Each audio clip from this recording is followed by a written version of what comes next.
How new leaders build trust. It's not what you think. If you just stepped into leadership and your team still feels uncertain around you, this is for you. Because the question I hear most from new leaders is this: how do I earn trust quickly? And the answer might surprise you. I remember the moment I realized that my title opened the door, but my behavior determined whether anyone followed me through it. I had just started as president of a multi-million-dollar company, replacing a leader that felt, excuse me, it was okay to walk around the office and throw tennis balls at pregnant women. A mere few months into that position, I was faced with the layoff of people I hardly knew. It felt raw and impersonal. On the day of the layoff, I rallied all of the remaining employees into a huddle to share the news and requested that they took the time to grieve the loss of their colleagues and come to terms with their own guilt for still having a job. It was not long after that huddle that I received a call from my boss, who was in another state, letting me know that one colleague had reached out to her with their appreciation of how I handled that communication. That moment changed how I approached leadership, and it's the reason I do this work today. Here's what most people get wrong about trust. They think it's about competence, hitting targets, knowing the answers, looking like you have it together. But your team isn't watching your results. They're watching you. Are you consistent? Do you follow through? Do you show up the same way in a hard conversation as you do in an easy one? Trust is built in the moments between decisions, and those moments reveal your character, whether you're intentional about it or not. Researcher and author Brene Brown defines trust through 7 behaviors she calls braving. And for new leaders, this is one of the most practical frameworks I've encountered.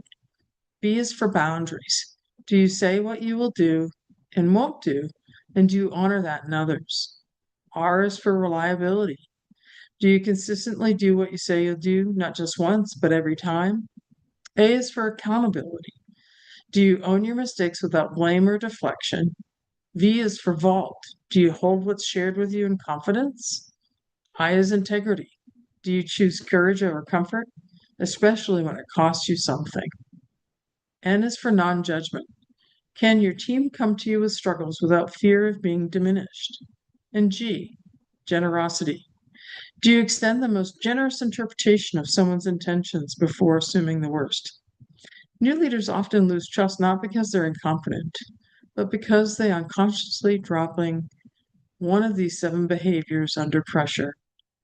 Now, here's where it gets powerful. Braving tells you what trust building behaviors look like, but it doesn't tell you why you're showing up the way you do or where your blind spots can emerge. That's where CliftonStrengths comes in. As a Gallup-certified strengths coach, I use the CliftonStrengths assessment to help new leaders understand their natural wiring, how they think, how they build relationships, how they influence others, and how they execute. Here's why that matters for trust. Your top strengths drive your most instinctive behaviors, and those instincts show up directly inside the braving framework, for better or for worse. For example, a leader whose strengths are heavily in the strategic thinking domain may naturally excel at integrity behaviors, but they might unconsciously struggle with non judgment because their mind is always 3 steps ahead and they're impatient with slower processes.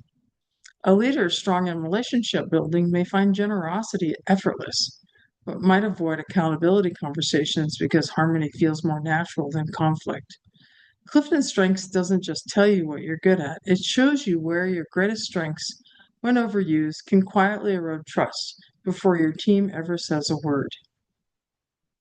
When new leaders understand both frameworks together, something shifts. They stop trying to earn trust and start naturally creating it. That's the work we do at AlchemyXpresso, helping new leaders distill what's already within them so their teams can count on who they'll be. If you're ready to forge the leader your team is waiting for, the link to book a discovery call is in the description below. And if this resonated, share it with a new leader in your life who needs to hear it. Thank you.